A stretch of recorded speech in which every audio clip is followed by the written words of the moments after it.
ወደ አውሮፓ ወይም ወደ ሸንገን አገራት ለመጓዝ አስበው የቪዛው ነገር አስጨንቆታል? እንግዲያውስ ዛሬ ለአገራችን ተጓዦች በሙሉ እጅግ በጣም ደስ የሚል ታላቅ የምስራች ይዤላችሁ መጥቻለሁ። የአውሮፓ ህብረት በኢትዮጵያውያን ላይ ጥሎት የነበረው ከባድ የቪዛ ገደብ በይፋ አንስተዋል። አዎ በትክክል ሰምታችኋል። የአስጨናቂው የ45 ቀናት የጥበቃ ጊዜ አብቅቶለታል። መደበኛው የ15 ቀናት የማስኬጃ ጊዜ እና የብዙ ጊዜ መግቢያ ወይም ሙልቲፕል ኢንትሪ ቪዛ እንደገና በይፋ መፈቀድ ጀምረዋል።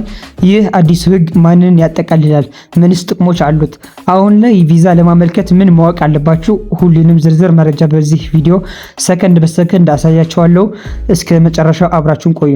እንኳን ወደ ቻናሌ በሰላም መጣችሁ። በዚህ ቻናል ሁልጊዜም ጠቃሚ የጉዞ መረጃዎች፣ የቪዛ ዜናዎች እና መመሪያዎች ወደ እናንተ እናደርሳለን። ለቻናሉ አዲስ ከሆናችሁ አሁን ሰብስክራይብ በማድረግ የደወል ምልክቱን ይጫኑ። ይህ ቪዲዮ ለብዙዎቻችሁ እንዲደርስ ደግሞ ላይክ ማድረጋችሁን እንዳትረሱ።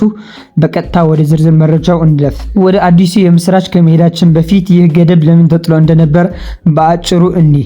የአውሮፓ ህብረት ምክር ቤት ይህንን ከባድ የቪዛ ገደብ በኢትዮጵያውያን ላይ የጣለው በጁን 2024 በግንቦት 2016 ዓ.ም ነበር። ምክንያቱስ ምን ነበር? ህብረቱ የኢትዮጵያ መንግስት በአውሮፓ ህብረት ውስጥ በህገወጥ መንገድ የሚኖሩ ዜጎችን መልሰው ለመቀበል በቂ ትብብር አላደረገም በሚል ነበር። በዚህም ምክንያት ቪዛ ማግኘት እጅግ በጣም ከባድ ሆኖ ቆይተዋል። ነገር ግን የኢትዮጵያ መንግስት በሂደት ያሳየውን ከፍተኛ መሻሻል እና ትብብር ተከትሎ የአውሮፓ ህብረት ምክር ቤት ገደቡ ሙሉ በሙሉ እንዲነሳ በይፋ ወስነዋል። እንግዲህ አሁኑ የተነሱት እና ወደ መደበኛ አሰራር የተመለሱት አራት ዋና ዋና ህጎች የሚከተሉት ናቸው። አንደኛ፣ የ15 ቀናት የማስኬጃ ጊዜ ፕሮሰሲንግ ታይም። ከዚህ በፊት ማመልከቻ ካስገባችሁ በኋላ ውሳኔ ለማግኘት ቢያንስ 45 ቀናት መጠበቅ ነበረባችሁ። አሁን ግን ይህ ህግ ተቀይሮ ወደ መደበኛው የ15 ቀናት መቁጠሪያ ዝቅ ብለዋል። ይህም ማለት የቪዛ መልሳችሁን በጣም በአጭር ጊዜ ውስጥ ታገኛላችሁ ማለት ነው። ሁለተኛ፣ የብዙ ጊዜ መግቢያ ሙልቲፕል ኢንትሪ ቪዛ። ከዚህ ቀደም ለኢትዮጵያውያን የሙልቲፕል ኢንትሪ ቪዛ ሙሉ በሙሉ ተከልክሎ ነበር። አሁን ግን መስፈርቱን ለምታሟሉ ተጓዦች ለረጅም ጊዜ የሚያገለግል እና ደጋግሞ መግባት የሚያስችል ቪዛ እንደገና መሰጠት ጀምረዋል። ሶስተኛ፣ የዲፕሎማቲክ ፓስፖርት መብት መመለስ። የዲፕሎማቲክ እና የአገልግሎት ፓስፖርት ያላቸው ዜጎች ከቪዛ ክፍያ ነፃ የመሆን መብታቸውን ተመልሰዋል። ከዚህ በፊት ክፍያ እንዲከፍሉ ይገደዱ ነበር። አራተኛ፣ የሰነድ ማቅለል። በአመልካቾች ላይ ተጭኖ የነበረው ተጨማሪ እና እጅግ ጥብቅ ደጋፊ ሰነዶች የማቅረብ ግዴታ አሁን ቀለዋል። እዚህ ጋር ግን በጣም ልታስተውሉት የሚገባ ወሳኝ ነገር አለ። ይህ ውሳኔ የቪዛ ገደብ መነሳቱን እንጂ ቪዛ መቅረቱን አያሳይም። ወደ አውሮፓ ለመጓዝ አሁንም በተለመደው መንገድ ማመልከት አለባችሁ።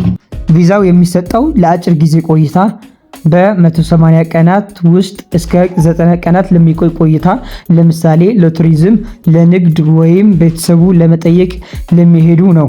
ስለዚህ ማመልከቻችሁ ስታስገቡ እንደ ባንክ ስቴትመንት፣ የቅጥር ደብዳቤ እና የጉዞ ምክንያት ያሉ መደበኛ ሰነዶቻችሁን አሁን በጥራት ማዘጋጀት ይኖርባቸዋል። ማመልከቻው የሚቀርበው እንደተለመደው በቪኤፍኤስ ግሎባል ወይም በሚከተለው የአገር ኤምባሲ በኩል ነው። የዛሬው መረጃ ይህን ይመስል ነበር። ይህ ውሳኔ ወደ አውሮፓ ለሚጓዙ ነጋዴዎች፣ ተማሪዎች፣ ቱሪስቶች እና ቤተሰብ ጠያቂዎች ትልቅ እፎይታ ነው። እናንተስ በዚህ አዲስ ህግ ላይ ምን አስተያየት አላችሁ? ወደ የትኛው የአውሮፓ ሀገር ለመጓዝ አቅዳችኋል? ጥያቄ ወይም አስተያየት ካላችሁ በታች በኮሜንት መስጫው ላይ ጻፉልኝ። ቪዲዮ ለጓደኞቻችሁ ሼር በማድረጋችሁ እንዳትረሱ። በሚቀጥለው ቪዲዮ እስከምንገናኝ መልካም የጉዞ ጊዜ ይሁንላችሁ እያልኩኝ ለዛሬው ጉንፋን ይዞኝ ስለነበር ድምጼ ዝቅ ሊል ይችላል። ይቅርታ እየጠየቅኩ ይመቻችሁ።